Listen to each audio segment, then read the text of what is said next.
Okay, I would like to welcome Ray Felix from Bronx Heroes. It's been a while, Ray. It's It's been been a a while, while, man. man. Yes, 10 years. yes, 10 years. Well, no, not quite 10, but well, 8 Yeah. years. Um, so the last time I interviewed you was over the whole superhero, the word that was trademarked by both DC and Marvel. Right, right. And I'll have the links below for everyone to check out and see. Now, currently, you're having another battle with them. You're back in the ring. Um, Back in the ring. back Not, in the ring. Now, before we get to that, and you give me a quick update on that. We'll get talking about that. I did see Bleeding Cool had an article, and I saw the headline. I clicked on it. It said something to the effect of Bronx Heroes versus Antarctic Press versus DC. I clicked on it, and there was no meat to it. It was just completely clickbait. yeah, yeah. Um, now, tell me a little bit about that, or tell us a little bit about That that. whole that whole DC versus Antarctica versus Heroes bleeding cool article was crap. It was just not accurate at all. They had set it up where, well, first of all, I wonder where they got their information from because I didn't advertise that I trademarked uh, the word punchline. The same day they made the announcement, I did go on the USPTO. I did check to see if it was registered, and I did register it because Punchline was a character that I submitted to an editor at DC Comics 12 years ago or more. It was more than that. It was 2005. So about 15 years ago, Right? uh, at a comic convention, and this is not the first time DC has stolen ideas from. So I had to put down. So they made this announcement. Right? I did my homework, checked it out, and saw that they made an announcement without protecting their character. So I went ahead and actually just registered it. Wow. Now, in terms of the Bleeding Cool article, I know that you had expressed to me that you had contacted Bleeding Cool because, Yes, that's true. and my understanding is you had contacted Antarctic Press, Yep, and I did. so in terms of Antarctic Press, what happened? Uh, So I contacted. I did it in this order. Trademarked the first. I did the trademark. Then I wrote a letter to DC's lawyers the same day. After I trademarked the name, right? I informed them uh, of their announcement. You know, copying and pasting an article by I don't know if it was Comic Rants or Bleeding Clue of Punchline's announcement, and then explaining to them the situation Mm, of me and this editor, our relationship as student and teacher right? back in the 90s, and then later on sitting together at a convention where he was looking at my artwork. We were neighbors for a weekend. You know, when you do Yeah. conventions, you have. Hmm. So he's looking at my portfolio over and over again. This is before the Bronx Heroes actually became a thing. I was still a Cup of Java Studio. Right. I remember. Um, and I was still doing, I was like 28 or something, or I don't remember, but it was like, I was young. Wow. Wow. And I was still doing submissions for DC and more. So, like today, like they sell pinups of characters and their remixes and things like that. I had a similar thing, but I had it with a script, a breakdown of issues for Elseworlds.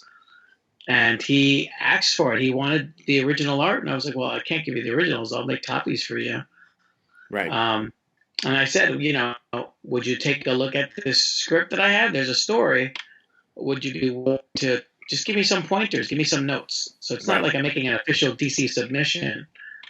Right. And he's a prominent DC editor. You know, he was one of the top editors at DC for a long time. And I felt like there could be some trust there because his wife was an educator. I'm an educator. He also taught. It was like 8 years after I was a student, right, Right. from Right. '93 to 2005. And I just let him know. I said, hey, I'm just looking for feedback. Hmm. Hmm. Right. Now, in terms of Bleeding Cool, Right. so you reached out to try to explain more of the story, and we'll get back to Right. the So educator side. when I call bleed, sorry to go off on a tangent, but when I call Yeah, no, no, bleeding no, no. cool, That's great. That's great. Yes. I contacted Bleeding Cool and told them, hey, I just read your article. Thanks for the shout out. We really want to know the real story, which is what I just explained to you. Right. Um, that you should contact me. And I left him my phone number and I left him the information, like how to reach me, on Messenger off Right. of Facebook. He never contacted me. Then I reached out to Antarctic Press, spoke to one of the creators there for Punchline, and said, "Hey, you know, let's indies have to stick together. Let's go up against DC. They're using our character. I have nothing against you, like this article is insinuating. Right. I hope you feel the same. And my character's Punchline clown detective. His this Punchline. There's a difference. Right. And the reason why I did that as well because Punchline is a generic term. Yeah. I mean, it's, the punchline to a joke, right? Generic, right? And then there's also 700 Punchline trademarks in Wow. existence right now. Wow. So I was like, well, why am I going to just do Punchline? I'll just do Punchline Clown Detective, because I was already in the works of working on a comic book of Punchline Right. during the summer, and I changed the character from a Batman villain, which was actually part of my proposal 12 years ago. She was like the end of Harley Quinn after Joker died. She was like one of Joker's henchmen, Right. after his death. And I said, well, let me change it. I'm not going to make it a villain. I don't want it to be DC like. So I made her a detective, and created this world where you can be a clown and a detective. Right. Right. Right. Right. Why not? Right? Why not? You have monster detectives, right? You have, it's like, why not a clown? Yeah, well, why not? Now it's really interesting that you bring that up about. So you got a lot. You wanted to make sure that everything was cool with the Antarctic Press. Right. You had this headline from Bleeding Cool, and what's really interesting is that when I mentioned on my Twitter, and I didn't Right. even know that the founder even knew that I even existed at Bleeding Cool, I tweeted out, Right. usually my usual workload type stuff that I'm doing, and by the way, I'm going to be Yeah. interviewing my friend. And all this due to some of the Bleeding Cool stuff, and out of nowhere, he responds. Right. And I imagine just let everyone know he had said that he would get back to you on the Twitter thing, Right. and he was trying to make it. He was trying to play, I guess, sort of innocent about that. Did he ever get back Right. to you? No, he didn't. He didn't. Yeah. In fact, you notified me, and then I copied and pasted his message, my message to him on Messenger on his Twitter, and then he deleted it. Yeah, yeah. It was very very interesting how that played out. I was like, wow, I didn't know Bleeding Cool even knew who I was. So what's interesting, it was really sad too, though, because you're explaining and you tried to explain to them about how Antarctic Press didn't have an issue Right. with you, didn't have an issue, Right. and whatnot, and then he starts talking about defending trademarks, which is really funny because the last time I talked to you was about actually challenging the trademark for the word superhero. So I think both Right. of us know full well how this is done. Right. Right. So- I feel like his article. I mean, even though he gave me some attention, which was nice. I mean, I think that he was insinuating a fight. Maybe DC is like, hey, there's this other book we're stealing from called Punchline. We didn't know about this guy. right, Maybe you right, can get them fighting against each other because that's the way they did it. He was like pitting Antarctic versus me. There was right, another guy called has a book called The Tap Dance Killer, and he had a male character called Punchline as a clown. right. And it's a mime character, Tap Dance Killer. These guys are talented artists. I mean, honestly, I don't see why Antarctic Press wouldn't sue them because aspects of their Punchline character I've seen has been adapted lately with the Harley Quinn. Like she has knee pads with stars on them, and they're the exact same color, red and black. It's like, Right.